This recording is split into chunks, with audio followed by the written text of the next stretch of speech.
Hey guys, I had my eco.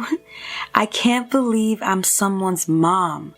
I have a whole daughter, y'all, and she's perfect. I can stare into her big brown eyes all day. She's so beautiful, it's crazy. I've gotten a lot of questions over the years about how to take care of and how to grow out a child's hair from newborn and up. So I'm gonna break down everything I do stage by stage and step by step on her Instagram page at EcoEdoko with an I. It's a great place to get clear information on what to do and what not to do. We can grow our baby's hair out together, so see you there.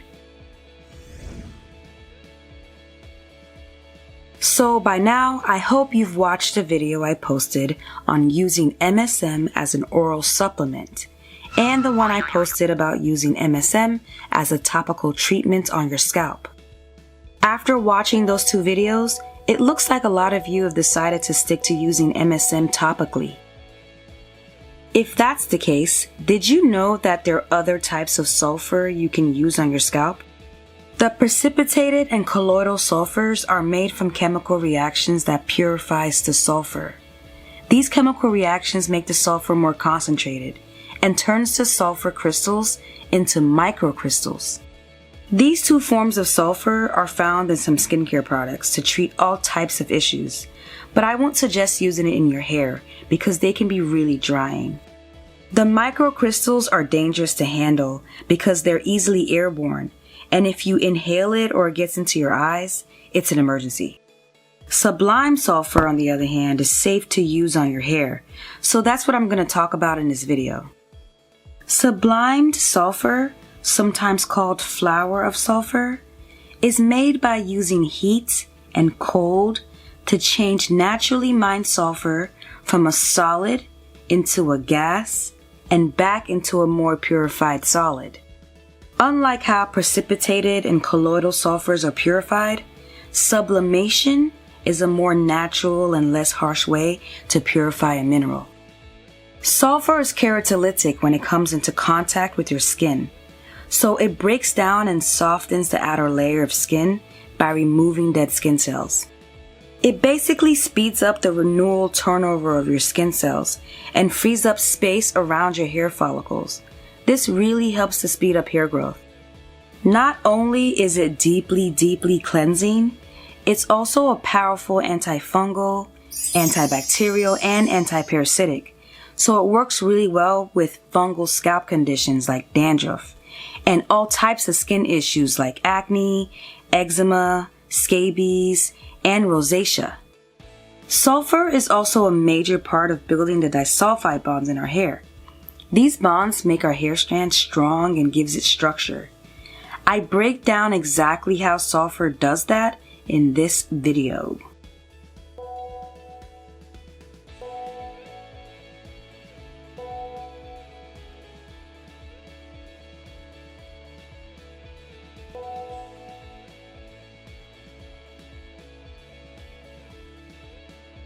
Using Sublime Sulfur in a DIY is super easy, but it's very potent and very powerful. As I mentioned earlier, it's keratolytic, meaning that it breaks down the outer layer of skin, which is great for deep cleaning and clearing up clogged hair follicles. But if you use too much, it can really irritate your skin, cause peeling, burns, and even cause permanent damage to your hair follicles. Sublime Sulfur is even powerful enough to thin out and remove warts. So it's really important that you follow these measurements carefully. The only hard part about using Sublime Sulfur is fighting the urge to use too much.